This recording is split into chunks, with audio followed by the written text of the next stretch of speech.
So welcome to this session. Today we will be discussing Green's theorem and its applications.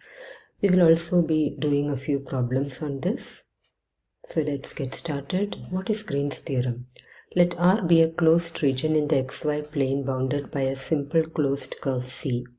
Let m and n be two functions of x and y. They are two continuous functions having continuous first order partial derivatives on R.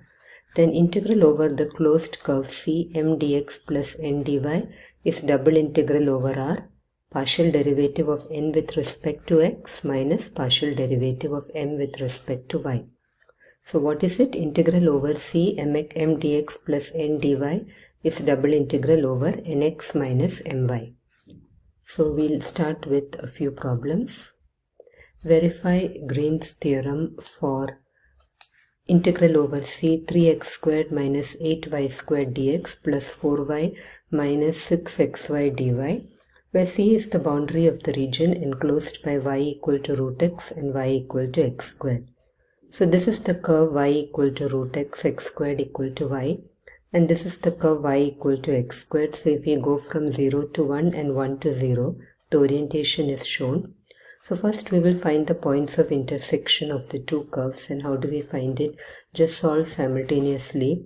Instead of y, I will put y is root x. So y equal to x squared. So you get x squared equal to root x. Whenever you get a square root, square both sides. So x raised to 4 equal to x. So x times x cubed minus 1 equal to 0. So what are the roots? X equal to 0 and 1.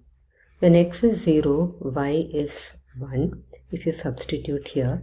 And when x is 1, y is 1. So what are your point of intersection? 0, 0 and 1, 1.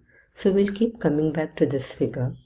So first we take the integral along x squared equal to y.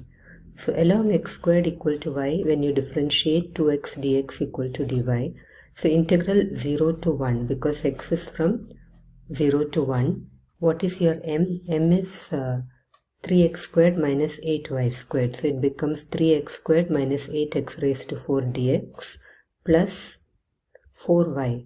Y is x squared minus 6x cubed and 2x dx will be dy.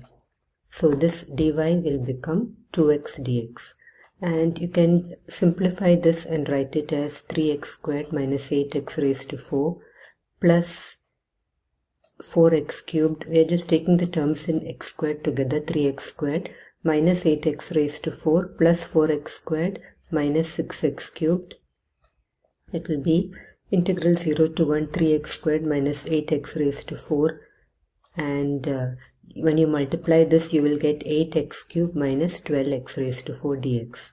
So you get minus 8x raised to 4 minus 12x raised to 4 will give you minus 20x raised to 4. So this becomes integral 0 to 1 3x squared plus 8x cubed minus 20x raised to 4 dx. I'm assuming that you know simple integration. So when you integrate within the limit 0 to 1, you get it as minus 1.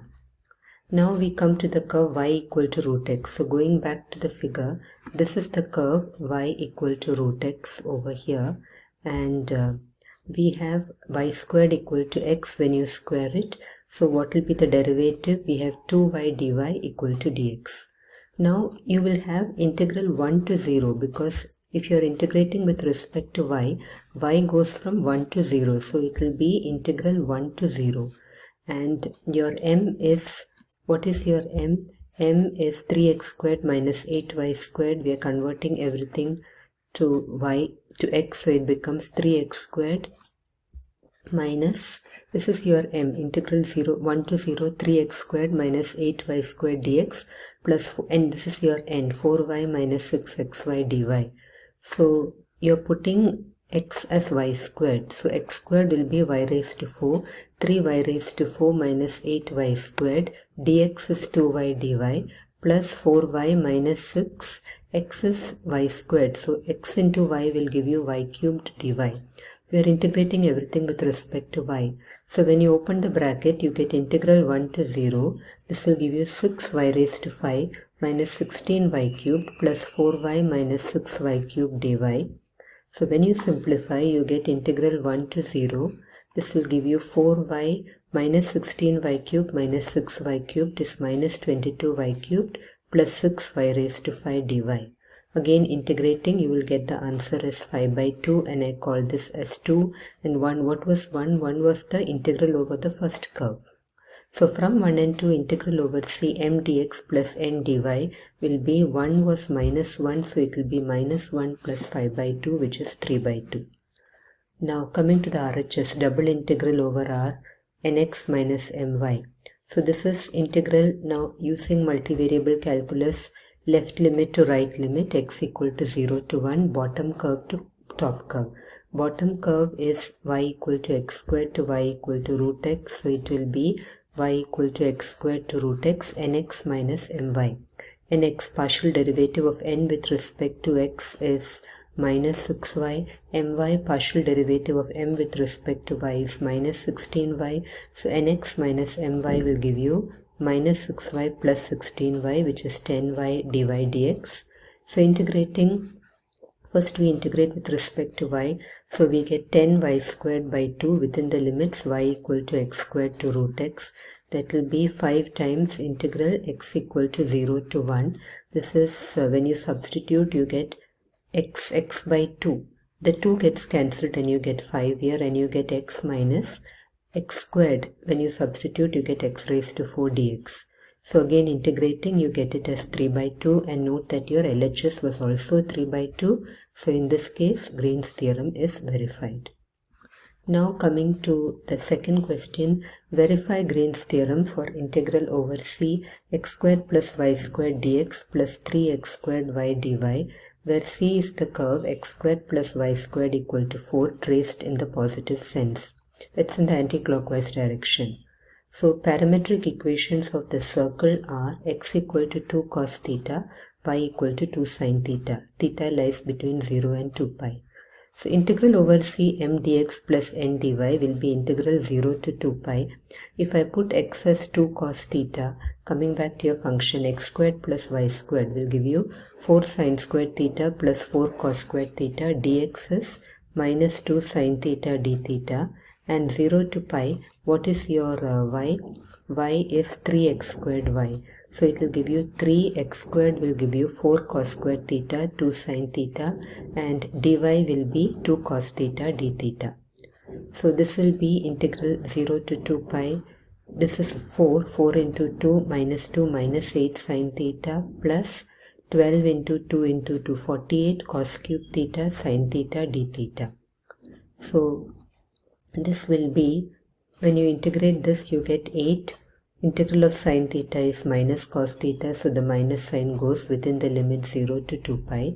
And here if I put cos theta as t, this is you get sin theta d theta as dt. When theta is 0, t is 1. When theta is 2 pi, also t is 1. So this entire integral becomes 0. So again here cos 2 pi is 0, cos 1 is 0. So the left hand side is entirely 0.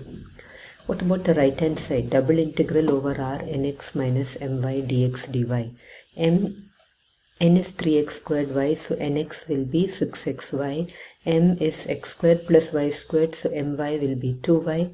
Nx minus my will be 6xy minus 2y. So double integral over r nx minus my dy, we are using multivariable calculus here, going back to the figure. So it will be x limit will be minus 2 to 2 and y will be bottom to top, y equal to minus root 4 minus x squared to root 4y minus 4 minus x squared. Nx minus my is, you can take out the 2y, so you get 2y into 3x minus 1 dx. So this will be integral x equal to minus 2 to 2. This is a variable in x. Variable in y will be y equal to minus root 4 minus x squared to root 4 minus y squared, 4 minus x squared, 2y dy. This is 0 because it's an odd integral. Integral minus a to a fx dx is 0. So we're using a lot of properties of integration here. To learn more about integration, feel free to access my course on integration. So integral minus a to a of an odd function is 0. So the RHS becomes 0. LHS we have seen is already 0. So Green's theorem is verified. We'll do one last question. Use Green's theorem to show that the area enclosed by a plane curve C is half integral over the closed curve C x dy minus y dx. And using this, find the area of the ellipse x squared by a squared plus y squared by b squared equal to 1. Now we have this formula that area enclosed by a plane curve C is given by double integral over r dx dy.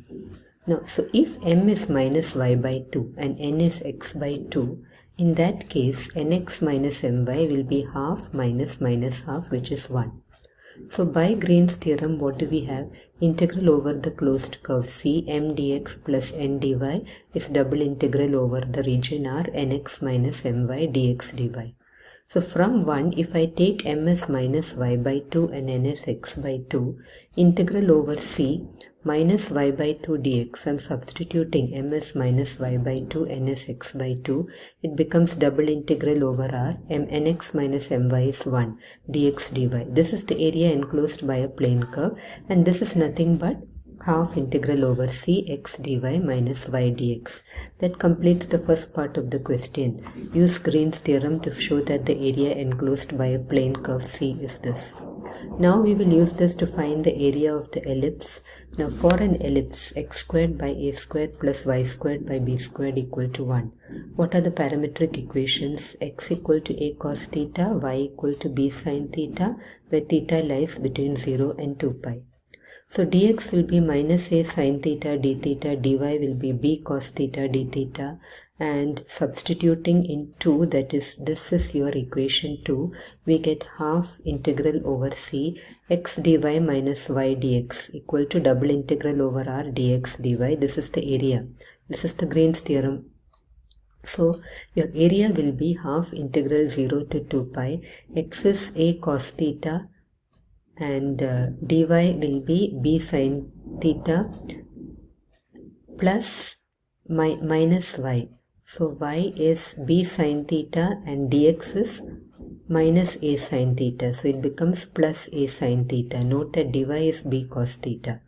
So this becomes half, take out the ab, integral 0 to pi cos squared theta plus sin squared theta d theta, which is 1. So it is half ab integral 0 to pi d theta, which is half ab integral of theta within the limit 0 to 2 pi, which will give you pi ab. So this is the area enclosed by an ellipse.